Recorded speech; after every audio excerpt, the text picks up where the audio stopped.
The morning started off like any other. I was at the kitchen table, flipping through the newspaper, the familiar smell of coffee filling the air. Kathy sat across from me, scrolling through her phone. Her expression was neutral, a face I had grown used to over the years. It was a quiet, mundane moment, something we had done countless times before. But there was something in the air that day, a tension I couldn't quite place. I sipped my coffee, glancing out the window at the empty street. The soft hum of the refrigerator was the only sound in the house. And then, she broke the silence. "Honey," Kathy said, setting her mug down with a quiet clink on the table. "My lover is waiting outside." At first, I didn't think I heard her right. Her tone was so casual, as if she had just told me the milk was expired or that she was running late for work. I slowly lowered my coffee cup and blinked at her. "What did you say?" I asked, my voice barely audible. Surely, I had misheard. "You'll finally meet him today," she said again, this time with a hint of amusement in her voice.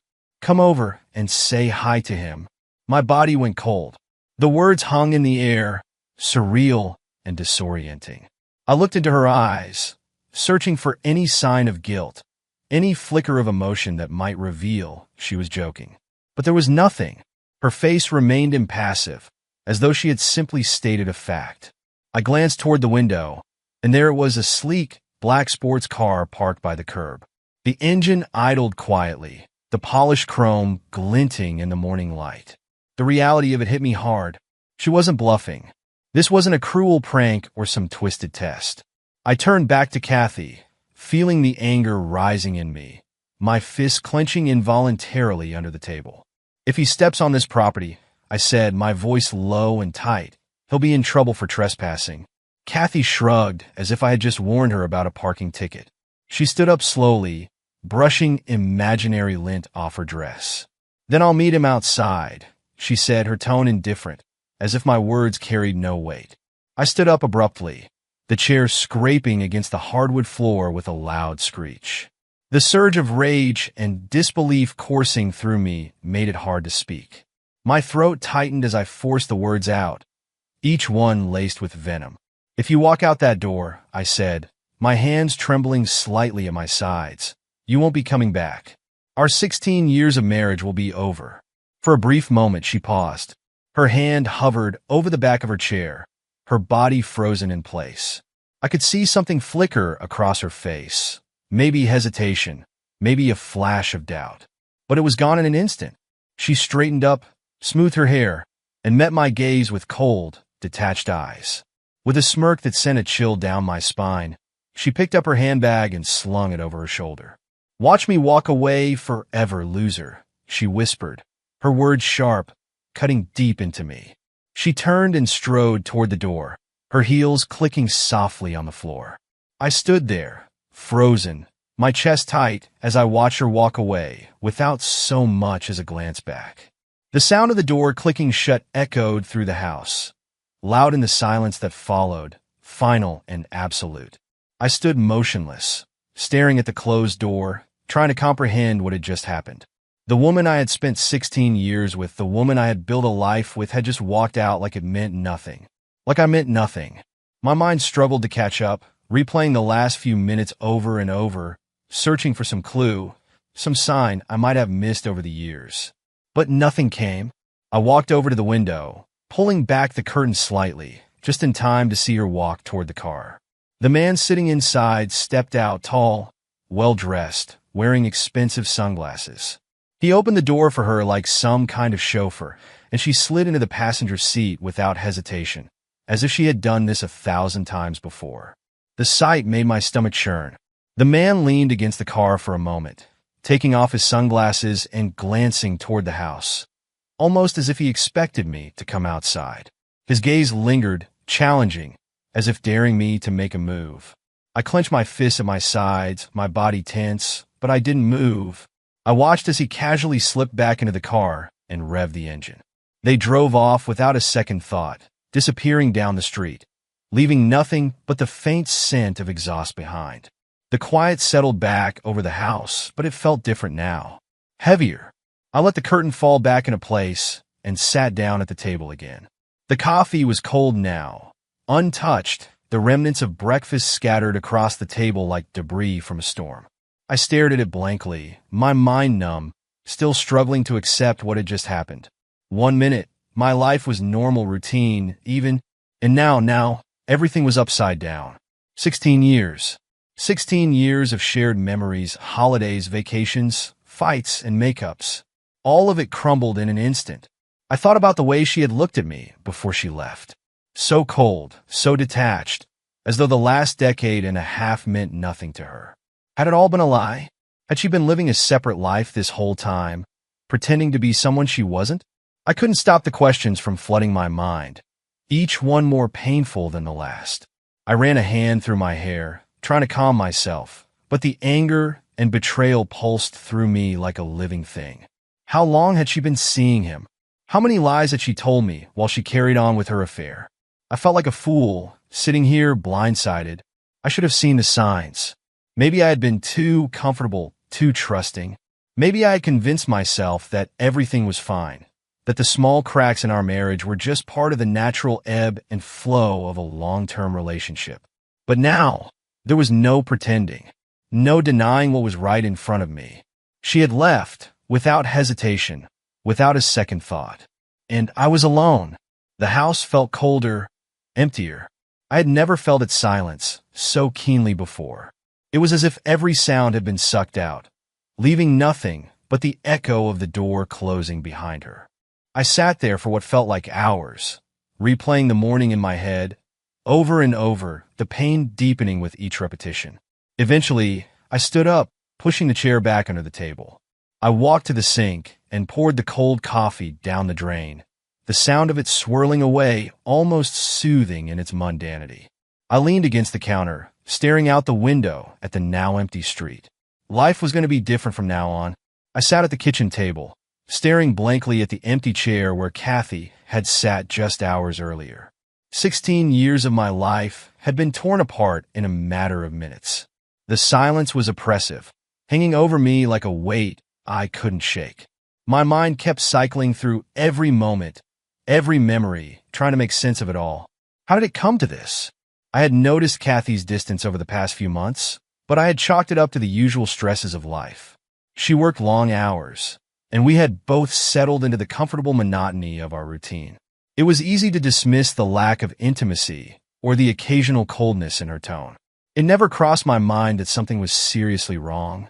But now, every little moment seemed like a clue I had missed.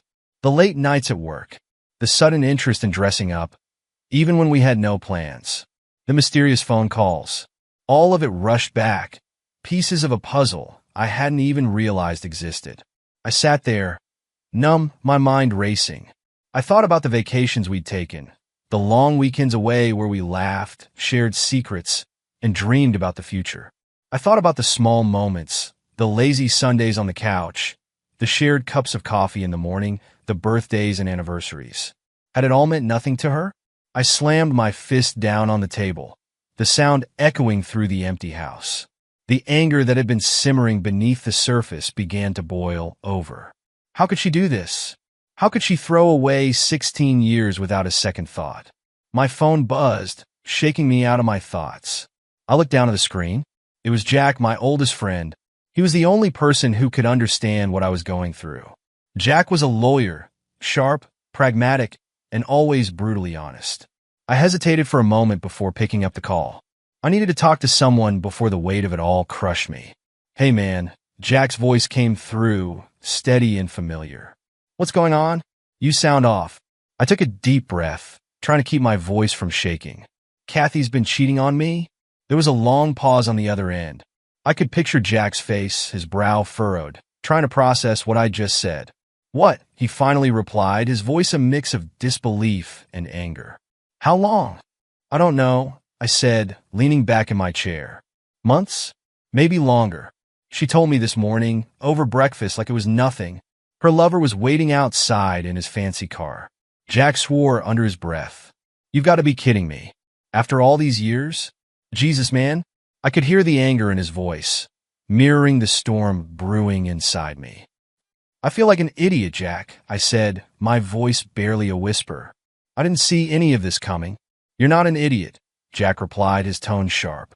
She's the one who's been lying. You trusted her, like any husband would. You had no reason to think she'd do something like this. I sat in silence, the weight of his words sinking in. Trust. That's what it had come down to. I had trusted her, and she had betrayed that trust in the worst possible way. Do you want to fix this? Jack asked, his voice suddenly more measured. Or, do you want to destroy them? That question hung in the air for a moment. Fix this? How could I fix this? She had walked out without looking back, calling me a loser as if the last 16 years of my life had meant nothing. There was no fixing that. But destroy them? The thought sent a surge of adrenaline through me. I imagined Kathy and her lover, smug in their fancy car, thinking they could just walk away without consequences. Thinking they had won. The bitterness inside me grew.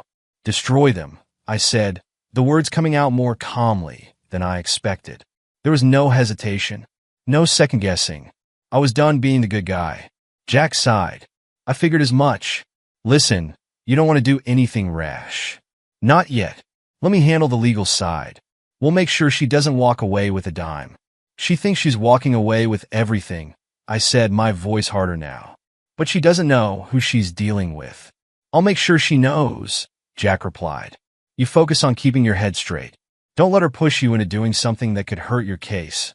I nodded, even though he couldn't see me. I just can't believe she'd do this.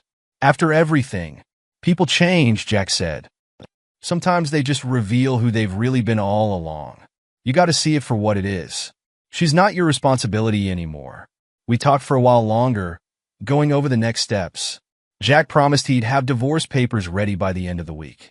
He told me to stay calm, to avoid contacting Kathy until things were in motion. I thanked him and hung up the phone, feeling a little less adrift, but still raw from the betrayal. The house felt even emptier now, the silence oppressive. I stood up and wandered aimlessly through the rooms. Everywhere I looked, there were reminders of Kathy. Photos of us smiling on vacation, the blanket she always used on the couch, her favorite mug still sitting on the kitchen counter. The life we had built together was all around me, but it felt like a cruel joke now. I grabbed one of the photos off the wall, a picture of us on our 10th anniversary. We were on the beach, smiling like the world was perfect. I stared at it for a long time before finally smashing the frame against the floor. The glass shattered, scattering across the hardwood, but I didn't care. I stood there, breathing heavily, feeling a strange sense of release as I looked at the broken pieces. This was my reality now. Broken, shattered, but I wouldn't stay down. I couldn't. I grabbed a trash bag from the kitchen and began cleaning up the mess, sweeping the broken glass into the bag. It was methodical, almost therapeutic. By the time I was done, I felt a little more in control, a little more grounded. Kathy had destroyed everything we had built together, but I wasn't going to let her walk away unscathed. I was going to rebuild, and I was going to make sure she regretted ever crossing me. I tossed the bag into the garbage and stood at the window, looking out into the darkening sky. The quiet street outside was empty now, but I knew that somewhere out there, Kathy was with him, laughing, enjoying her new life. But that wouldn't last. Not for long. Not if I had anything to say about it. That night, the house was eerily still. The ticking of the clock on the wall sounded louder than usual, marking the minutes of my solitude. I sat at the kitchen table, staring at the untouched glass of whiskey in front of me. My mind raced as I tried to piece together everything that had happened over the past few hours. The anger had given way to cold determination. Kathy had walked out with the confidence of someone who believed she was stepping into a better life, one filled with wealth, luxury, and power. She thought she could simply move on with Richard Collins, her rich lover, leaving me behind like some discarded piece of her old life. But she underestimated me. She had no idea what I was capable of. I pulled out my phone and dialed Jack. He picked up after the second ring. Jack, I said, my voice low but steady, I need your help. You sound different, Jack replied. What's going on? I want to know everything about this Richard Collins, I said, leaning forward, my grip tightening around the phone. I want to know what skeletons he's hiding. Every misstep, every shady deal, every enemy he's made. I want it all. There was a brief pause on Jack's end. You sure about this? We're talking about digging deep. I'm sure, I said. I need to bring him down. He thinks he's untouchable, but I'll show him otherwise. All right, Jack said after a moment. I'll see what I can find, but be smart about this. You don't want to do anything that could backfire. I'm not worried about that, I said, my mind already racing through the possibilities. Just give me the information. Jack sighed. I'll start digging. Give me a few days. I hung up the phone and sat back, my mind working through the pieces. Richard Collins, a man who thought he could take what was mine. Wealthy, successful, untouchable, or so he believed. But everyone had weaknesses. Everyone had enemies. I just needed to find the cracks in his perfect facade and exploit them. The next few days were a blur of phone calls, late nights, and careful planning. Jack worked his contacts, pulling together every piece of information he could find on Richard. It wasn't long before we started to uncover the dirt. Richard's business empire wasn't as clean as it appeared. He had made his fortune through a mix of legitimate deals and backroom negotiations that skirted the edges of legality. Jack found reports of labor violations, under-the-table deals with contractors, and a few lawsuits that had mysteriously disappeared. There were whispers of blackmail and threats to competitors, but nothing that had ever stuck. Looks like your guy isn't exactly playing by the rules, Jack said one evening over the phone. But it's all been buried pretty well. No one's ever been able to pin anything on him. Then we make sure they can, I replied. We feed the right information to the right people. Let his enemies do the rest. Jack paused. You really want to go that route? He took everything from me, Jack, I said, my voice hardening. I'm going to make sure he loses it all. With Jack's help, we started leaking information to Richard's competitors, strategically placing anonymous tips with journalists and industry insiders. It wasn't long before whispers of his shady dealings started circulating in the business world. His rivals pounced, seizing any opportunity to drag his name through the mud. Lawsuits that had been settled quietly years ago were suddenly being reopened. Investigators were sniffing around his company, looking for any sign of impropriety. But this was just the first stage of my plan. Kathy. She was my next target. I knew Kathy better than anyone. I knew her strengths, her weaknesses, her insecurities. She had always been drawn to wealth, to the allure of a life filled with luxury and status. It was one of the things that had attracted her to Richard. But there was one thing I knew for sure. Kathy had grown accustomed to a certain lifestyle, and she believed Richard could offer her even more. She believed she was walking into a life of wealth and comfort, but I was going to make sure she ended up with nothing. I reached out to a few mutual friends, quietly spreading the word about what Kathy had done. Her betrayal, her affair. I planted seeds of doubt, subtly reminding them of how dependent she had always been on me, how she had never truly built anything on her own. It wasn't long before people began to turn their backs on her. Friends who had once been close suddenly became distant. The social circles she had been so proud of were starting to close her out. But it wasn't enough. Not yet. Jack called me a week later with more news. Richard's company is starting to take a hit, he said, sounding almost impressed. The investigations are picking up steam. Some of his business partners are starting to pull out of deals. Good, I said. But we're not done yet. What's next? I want Kathy to feel it too, I said, my voice colder than it had ever been. I want her to realize she bet on the wrong man. I knew what Kathy feared most, being left with nothing. She had always relied on the security I had provided, the stability of our life together. Now, she had thrown all of that away for Richard, believing he would give her more.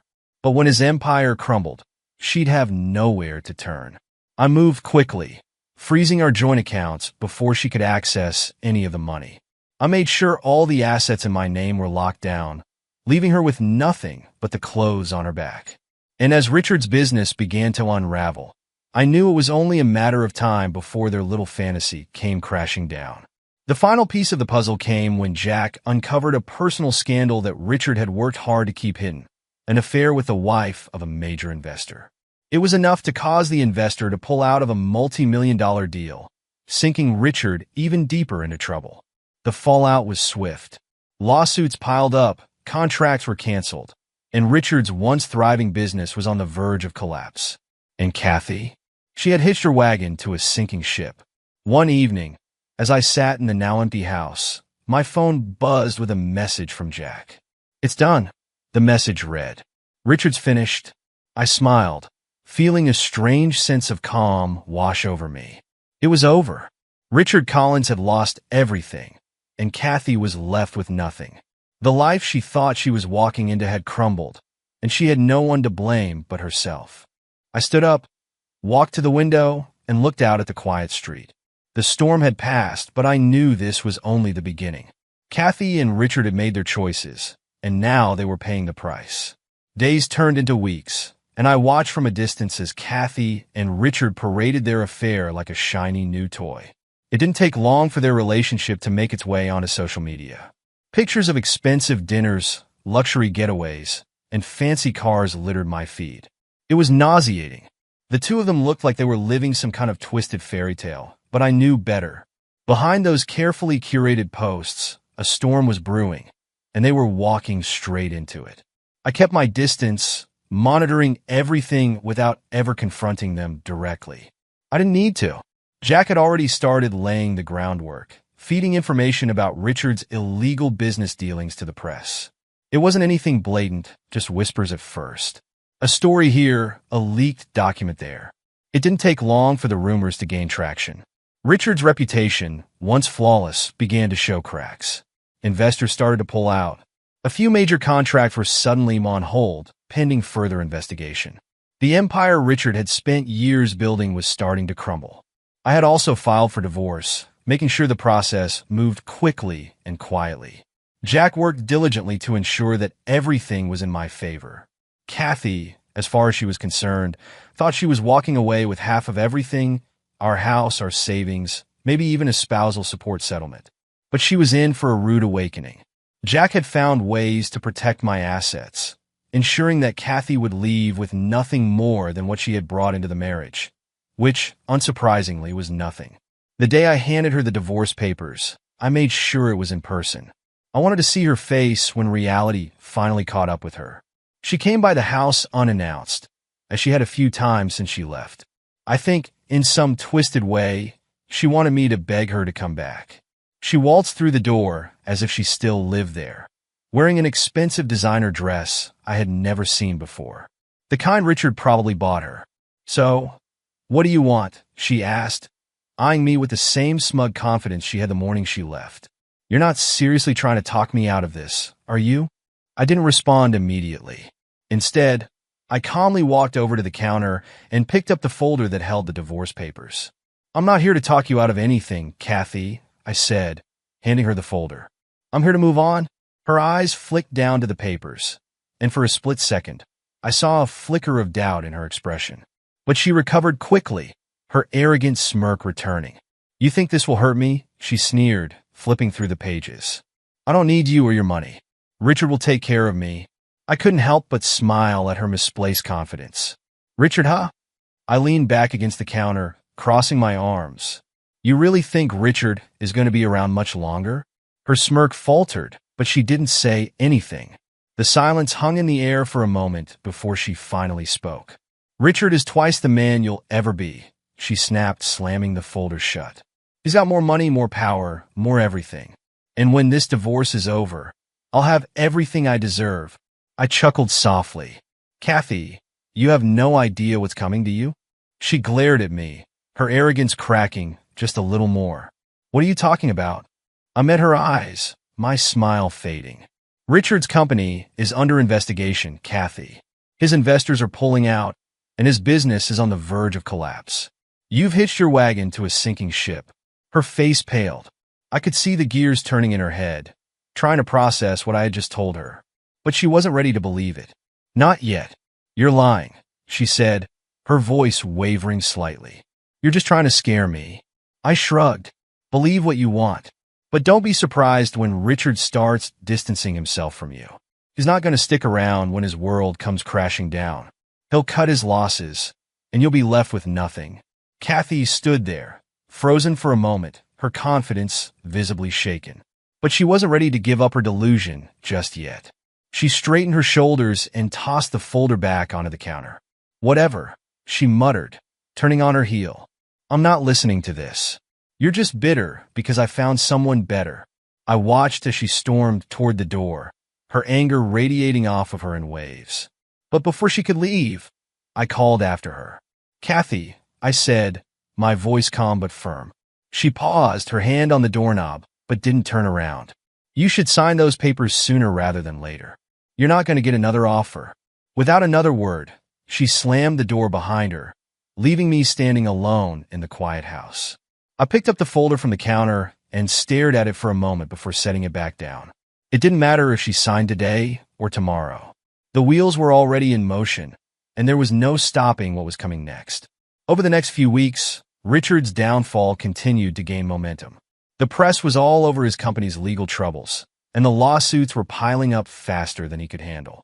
The once respected businessman was now the subject of scandal, and it was only a matter of time before the authorities took a closer look at his dealings. Meanwhile, Kathy's life was beginning to unravel. She hadn't signed the divorce papers yet, probably holding out for a better settlement, but I wasn't concerned.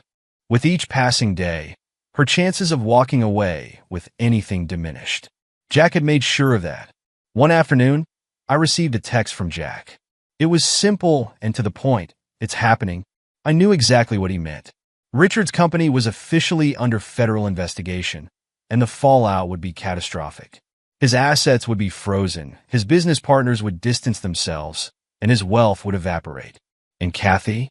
She was about to realize just how fragile her new life really was. I sat back in my chair, staring out the window at the quiet street. For the first time in weeks, I felt a sense of peace. I had done what I set out to do. Richard's empire was crumbling, and Kathy's arrogant confidence was about to be shattered. The storm had arrived, and they had no one to blame but themselves. The collapse came with brutal swiftness, leaving no room for recovery. One day, Richard was the toast of the town, flaunting his wealth and status. The next, he was a disgraced man, caught in a web of his own lies. The charges were severe: fraud, embezzlement, money laundering. The headlines painted him as a villain, and within hours of his arrest, his assets were frozen. Everything Kathy had gambled her future on crumbled overnight. The cars, the luxury vacations, the lavish promises, all vanished like dust in the wind. I followed it all from the sidelines. News updates flashed across my phone. Images of Richard being led away in handcuffs, the extravagant mansion he had flaunted now under federal investigation. His investors had fled long before the hammer dropped, and those closest to him scrambled to distance themselves from the wreckage. And Kathy? She had nowhere to go. It didn't take long for her to come crawling back. I expected it. I knew it was only a matter of time before she realized that Richard had sold her a fantasy, one that had come crashing down the moment his empire fell. She had burned every bridge when she left me, but desperation drives people to beg at the doors they once slammed. It was a cold, rainy evening when she showed up at my house. I heard the knock first, soft and hesitant, barely audible over the steady drumming of the rain against the windows. I ignored it at first, assuming it was just the wind or a stray branch tapping against the door. But then it came again, louder this time, urgent, persistent. I walked slowly to the door, already knowing who it was before I opened it. There she stood, drenched from head to toe, the rain plastering her hair to her face. Her expensive designer coat, once a symbol of her new life, clung to her like dead weight. Mascara ran in streaks down her cheeks, her eyes red and swollen from crying. She was shaking, whether from the cold or fear, I couldn't tell. But it was her voice, cracked and barely audible, that revealed just how far she had fallen. "Please," she whispered, her voice almost swallowed by the sound of the rain. I made a mistake. I said nothing at first. I just stood there, staring at the woman who had once been my wife. The woman who had called me a loser and walked out of my life without a second thought. Now, here she was, broken and defeated, pleading for mercy. "Can I come in?" she asked, her voice trembling. "I have nowhere else to go." The words hung between us, heavy with the weight of everything that had happened. I could see the desperation in her eyes, the panic that came from realizing she had gambled everything and lost. Richard had abandoned her the moment his life fell apart. leaving her to pick up the pieces of her shattered dreams alone. I stepped aside, letting her into the house. Not because I felt any sympathy for her, no, that part of me had died the day she walked out. But I wanted to hear her out. I wanted to see just how far she had fallen. She stumbled inside, dripping rainwater onto the hardwood floor. Her shoulders sagged under the weight of her misery, and for a moment I thought she might collapse. But she didn't. Instead, she stood there in the foyer, her eyes darting around as if the house itself had become unfamiliar to her. I lost everything, she said, her voice breaking. Richard, he left me. Everything's gone. The money, the house, everything. I leaned against the wall, arms crossed, watching her unravel. I warned you, I said, my voice calm, almost detached. I told you that if you walked out that door, you were never coming back. Her bottom lip quivered, and she looked down at the floor, her tears mixing with the rain that still clung to her. I didn't know. I didn't know it would be like this. Of course you didn't, I replied, my tone cold. You thought you were trading up, didn't you? You thought Richard was your ticket to a better life. And now look at you. She fell to her knees then, her sobs filling the empty space between us. It was a pitiful sight, this woman who had once held her head high with arrogance, now reduced to begging. I'm sorry, she cried, her voice barely above a whisper. I'm so sorry. I was wrong, please, I need you. I can't do this alone. I stared down at her, feeling nothing but contempt. This was the woman I had loved for 16 years, the woman I had shared my life with, who had thrown it all away for a man who promised her the world. And now she was begging me for forgiveness, as if her tears could undo the damage she had done. You need me now? I asked, my voice hard. Where was this when you walked out? Where was this when you were flaunting your new life with Richard? She shook her head, still sobbing. I was stupid. I didn't realize what I was doing. I thought it was real. You thought he was better than me, I said bluntly. You thought you could have it all. Well, guess what, Kathy? You can't. She looked up at me then, her eyes filled with a desperation I had never seen before. Please, she begged, her voice hoarse from crying. Please give me another chance. I'll do anything. I'll make it right. Just please don't leave me like this. I stared at her for a long moment, letting the silence stretch between us. There was no satisfaction in this, no sense of victory, only a deep, hollow emptiness. I had once loved this woman, but that love was gone now, replaced by something cold and unfeeling. You made your choice, I said finally, and now you have to live with it.